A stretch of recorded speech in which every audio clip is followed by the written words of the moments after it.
ಇದರ ಮಧ್ಯೆ ಇವತ್ತು ವಿಧಾನಸಭೆ ಅಧಿವೇಶನದಲ್ಲಿ ಬಜೆಟ್ ವಿಚಾರದ ಚರ್ಚೆ ವೇಳೆ ಭಾರೀ ಮಾತಿನ ಚಕಮಕಿ ನಡೆದಿದೆ. ಬಜೆಟ್ ಮೇಲಿನ ಚರ್ಚೆ ವೇಳೆ ಆರ್ ಅಶೋಕ್ ಸೇರಿದಾಗೆ ವಿಪಕ್ಷ ನಾಯಕರು ಗುಡುಗಿದ್ರು. ಆಮೇಲೆ ವಿಪರೀತ ಸಾಲ ಮಾಡ್ತಾ ಇದ್ದೀರಾ ಅನ್ನುವಂಥ ಆರೋಪವನ್ನ ಮಾಡಿದ್ರು. ಇದಕ್ಕೆ ಸಿದ್ದರಾಮಯ್ಯನವರು ಮೋದಿ ವಿಚಾರದ ಕೆಲ ಲೆಕ್ಕ ಕೊಡೋ ಪ್ರಯತ್ನ ಪಟ್ಟರು. ವಿಪಕ್ಷದ ಆರೋಪಕ್ಕೆ ಕುಳಿತಲ್ಲಿಂದಲೇ ಸಿದ್ದರಾಮಯ್ಯನವರು ಅಬ್ಬರಿಸಿ ತಿರುಗೇಟು ಕೊಡೋ ಪ್ರಯತ್ನ ಪಟ್ಟರು. ಏನೇನಾಯ್ತು ಚರ್ಚೆ ಸಂದರ್ಭದಲ್ಲಿ ಬನ್ನಿ ನೋಡೋಣ. ಕರ್ನಾಟಕದ ಇತಿಹಾಸದಲ್ಲೇ ಒಂದು ದಾಖಲೆಯನ್ನ ನಿರ್ಮಾಣ ಮಾಡಿದ್ದಾರೆ. ವಿಷ ಕೊಡು ಅನ್ನೋ ಸ್ಥಿತಿಗೆ ರಾಜ್ಯದ ಜನ ಬಂದಿದ್ದಾರೆ.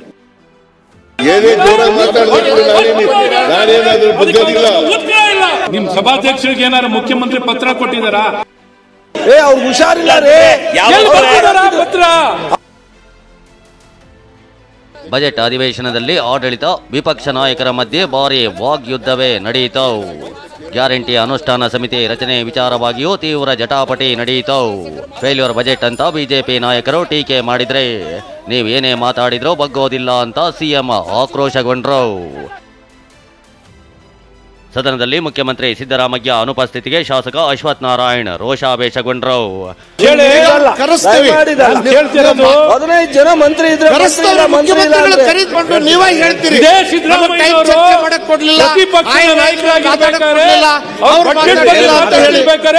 ಮುಖ್ಯಮಂತ್ರಿ ಇಲ್ದೇನೆ ಬಜೆಟ್ ಸ್ಪೀಚ್ ಮಾತಾಡ್ತಿರ್ಲಿಲ್ಲ.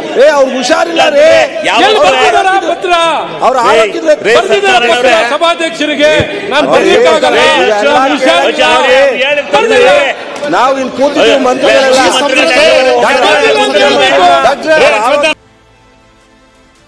ಏನೇ ಮಾತಾಡಿದ್ರೂ ನಾನು ಬಗ್ಗೋದಿಲ್ಲ ಎಂದ ಸಿಎಂ. ವಿಧಾನಸಭೆಯಲ್ಲಿ ಫೇಲ್ಯೂರ್ ಬಜೆಟ್ ಅಂತ ಬಿಜೆಪಿ ಶಾಸಕ ಅಶ್ವಥ್ ನಾರಾಯಣ್ ಕಿಡಿಕಾರಿದ್ರು. ಇದಕ್ಕೆ ಗರಂ ಆದ ಸಿಎಂ ಸಿದ್ದರಾಮಯ್ಯ, ನಿಮ್ಮ ನಾಟಕೀಯ ಮಾತಿಗೆ ಬಗ್ಗೋದಿಲ್ಲ ಅಂದ್ರು.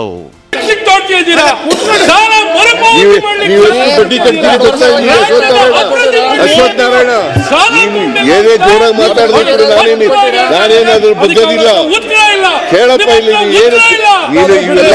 ಇವೆಲ್ಲ ನಾನು ನಮ್ಮ ಹತ್ರ ನಡೆಯಲ್ಲ. ಇವೆಲ್ಲ ನಾಟಕೀಯವಾಗಿ ಮಾಡ್ತಕ್ಕಂಥ ಮಾತುಗಳು ನಡೆಯಲ್ಲ. ಇದಿಷ್ಟೇ ಅಲ್ಲ, ನಾವೇ ಹೆಚ್ಚು ತೆರಿಗೆ ಸಂಗ್ರಹಿಸಿ ಕೇಂದ್ರಕ್ಕೆ ಕೊಡ್ತಿರೋದು ಅಂತ ಸಿಎಂ ಸಿದ್ದರಾಮಯ್ಯ ಕೆಂಡ ಕಾರಿದ್ರು. ಕೇಂದ್ರ ಸರ್ಕಾರವನ್ನು ಮರೀಲಿಕ್ಕಾಗಲ್ಲ. ನಾವು ಕೇಂದ್ರ ಸರ್ಕಾರಕ್ಕೆ 4,500,000 ಲಕ್ಷ ಕೋಟಿ ತೆರಿಗೆ ವಸೂಲು ಮಾಡ್ಕೊಡ್ತೀವಿ. 4,500,000 ಲಕ್ಷ ಕೋಟಿ ತೆರಿಗೆ ವಸೂಲು ಮಾಡ್ಕೊಡ್ತೀವಿ. ನಾವು ಬರ್ತಕ್ಕಂಥದ್ದು ಕೇವಲ ಒಂದು 51,000 ಕೋಟಿ ಬರ್ತಕ್ಕಂಥದ್ದು.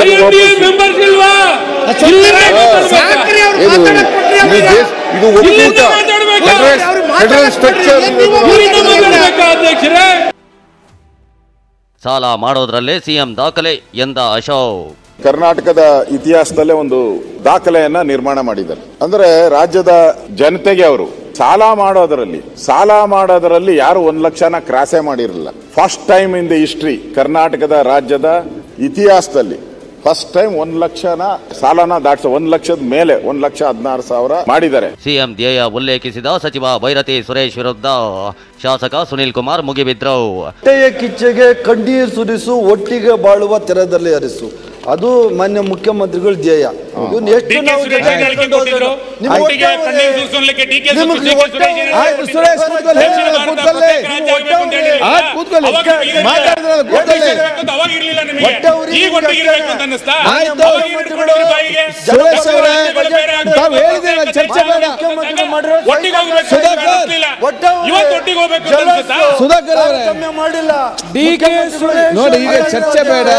ನೀರು ಕೊಡು ಅಲ್ಲ ವಿಷ ಕೊಡು ಅನ್ನೋ ಪರಿಸ್ಥಿತಿ ರಾಜ್ಯ ಸರ್ಕಾರ ತಂದಿಟ್ಟಿದೆ ಅಂತ ವಿಪಕ್ಷ ನಾಯಕ ಆರ್ ಅಶೋಕ್ ಆಕ್ರೋಶ ಹೊರಹಾಕಿದ್ರು. ವಿವಿಗಳಿಗೆ ದುಡ್ಡು ಕೊಡೋಕಾಗದೆ ವಿಷ ಕೊಡಿ ಅನ್ನೋ ಪರಿಸ್ಥಿತಿ ಆಗಿದೆ ಅಂದ್ರು. ಒಂದು ಗುಟ್ಕು ನೀರು ಕೊಡು ವಿಲ್ಸನ್ ಕಟೀಲ್ ಅಂತ ಹೇಳಿಬಿಟ್ಟು ಅವರು ಹೇಳಿದ್ದಾರೆ. ಆದ್ರೆ ಇವಾಗ ಅವರು ನೀರು ಕೊಡು ಅಲ್ಲ ವಿಷ ಕೊಡು ಅನ್ನೋ ಸ್ಥಿತಿಗೆ ರಾಜ್ಯದ ಜನ ಬಂದಿದ್ದಾರೆ. ಇವತ್ತು ಯೂನಿವರ್ಸಿಟಿಗಳಿಗೆ ಅನುದಾನ ಇಲ್ಲದೆ ಅಲ್ಲಿರುವಂತಹ ವಿದ್ಯಾರ್ಥಿಗಳು ವಿಷ ಕೊಡಿ ಅಂತ ಇದ್ದಾರೆ. ಬಜೆಟ್ ಅಧಿವೇಶನದಲ್ಲಿ ಇವತ್ತು ಕೂಡ ಹಲವು ವಿಷಯ ಪ್ರಸ್ತಾಪ ಆಯಿತು.